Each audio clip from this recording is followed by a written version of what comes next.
1981년 호주로 현장학습을 떠난 캐나다 토론토 대학의 곤충학자 데럴 그인과 데이빗 렌츠. 이들은 호주에 도착한 지 얼마 되지 않았을 때 우연히 놀라운 장면을 목격하게 됩니다. 이들이 본 것은 멸종위기종을 넘어 실제로 보는 것조차 매우 희귀한 보석 딱정벌레. 그리고 더욱 놀라운 건 녀석들이 하고 있는 행동이었는데요. 얘네들은 길거리에 벌어진 맥주병에 달라붙어 마치 구애를 하듯 이상한 행동을 하고 있었습니다.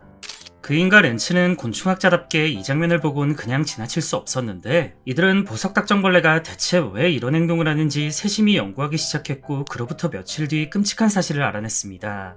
연구를 끝낸 둘은 보석딱정벌레를 이대로 그냥 둔다면 자칫 멸종할지도 모른다는 결론을 도출했는데요. 그 이유는 너무도 황당했습니다. 일단 그인과 렌츠는 이들이 왜 이런 행동을 하는지 알아보기 위해 주위에 널브러진 맥주병들을 찾아 간단한 실험을 진행할 겸 지켜보기로 했는데, 그로부터 30분도 되지 않아 맥주병엔 6마리의 딱정벌레들이 모여 있었습니다. 의아한 건 딱정벌레들이 맥주병의 입구 쪽이 아닌 바닥 쪽으로만 모여들었다는 점으로, 이것을 보고 큰 힌트를 얻어 둘은 딱정벌레들이 왜 이런 행동을 하는지 드디어 파악하게 됩니다. 딱정벌레들이 붙어있던 맥주병은 스텁이라는 브랜드로 이 맥주병 아래 겉면엔 오돌도돌한 돌기 모양이 있었는데요. 맥주병의 이 겉면은 암컷의 날개 껍질과 매우 유사한 모습이었습니다. 즉, 수컷들은 맥주병이 암컷인 줄 알고 의미 없는 짝짓기를 계속 시도했던 것인데, 그냥 보면 우스꽝스러운 모습 같아도 사실 엄청나게 위험천만한 상황이었습니다.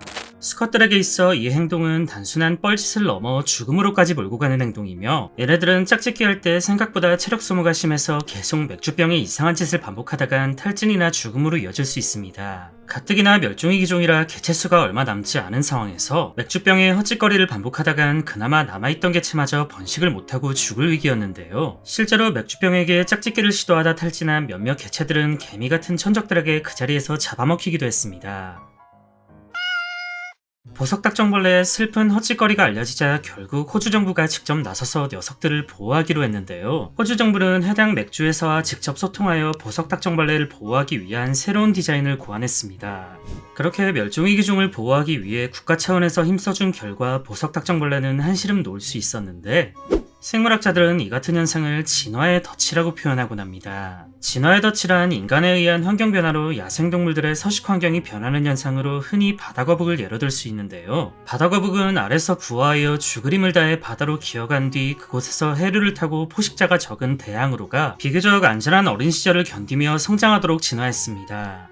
하지만 인간이 버린 플라스틱 쓰레기가 이들의 안전지대까지 흘러들어가면서 오랜 시간 이어져온 서식 환경이 변하게 되는데, 이러한 플라스틱을 계속 섭취할 경우 위장에 누적된 손상을 일으킬 수 있어 개체수가 급격히 감소할 수 있습니다. 수년 전 해안으로 죽은 채 떠밀려온 바다거북 120마리를 대상으로 이와 관련된 조사를 진행한 적이 있었는데요. 이 중 절반 이상이 위장에서 플라스틱 파편이 발견되었고, 심지어 인도양에서 발견된 한 푸른 바다거북의 경우 무려 343개의 플라스틱 조각을 간직한 채 목숨을 잃었습니다.